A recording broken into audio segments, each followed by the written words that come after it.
আমরা কি দেখছি, শ্রম আইন সংশোধনের নামে শ্রমিকদের যে সুবিধা পাওয়ার কথা সেটা না পেয়ে সে আগের সুবিধার থেকেও কম পাচ্ছে, যেটা আমাদের সদস্য সচিব মাহতাবুদ্দিন শহীদ তার বক্তব্যে বলেছেন।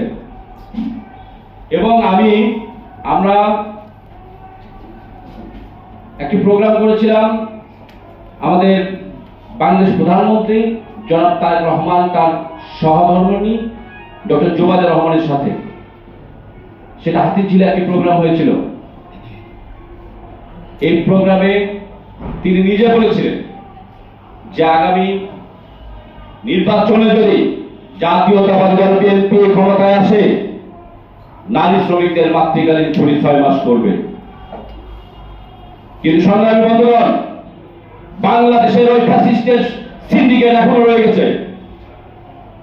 আমরা যে সংশোধন দেখলাম সেখানে কিন্তু 6 মাস ছুটি করেনি। সংগ্রামী বন্ধুগণ, আমার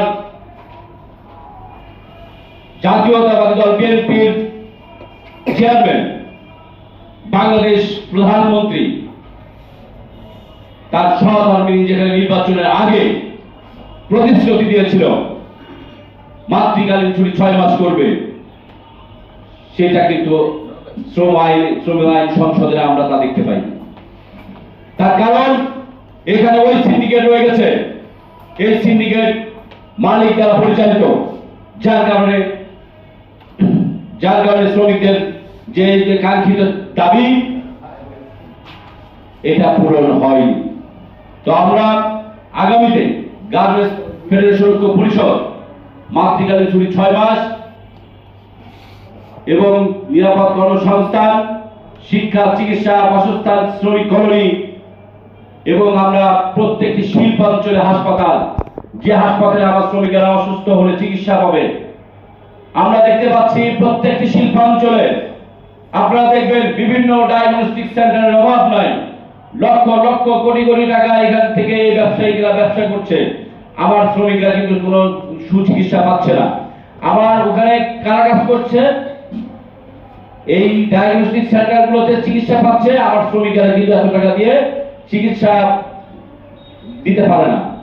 তারা একটা অপারেশন করতে গেলে, তারা যদি একটা অপারেশন করতে যায়, বড় ধরনের একটা মেজরের অপারেশন করতে যায়, তারা কিন্তু তাদের অনেক টাকা গুনতে হয়, তার চাকরি চলে যায়। আমরা চাই বাংলাদেশের সবকিছু একটা কাঠামোর মধ্যে থাকবে এবং গার্মেন্টস সেক্টরের শ্রমিকরা কিন্তু রেশনিং চেয়েছে দীর্ঘদিন। আমরা দীর্ঘদিন আন্দোলন করেছি রেশনিং এর জন্য, কিন্তু সেই রেশনিংও কিন্তু এখন পর্যন্ত আমরা পাই। এবং আমরা ডক্টর জুবাইদা রহমান কিন্তু আমাদের নারী শ্রমিকদের জন্য আরেকটি প্রতিশ্রুতি দিয়েছিল, সেটা নারী সেল গঠন করা। নারীরা যেন অবাধে তাদের কর্মস্থলে যেতে পারে, তাদের উপর যদি কোনো ধরনের বাধাগ্রস্ত হয়, কোন নারীর প্রতি যদি সহিংসতা ঘটে, এটার জন্য নারী সেল গঠন করবে।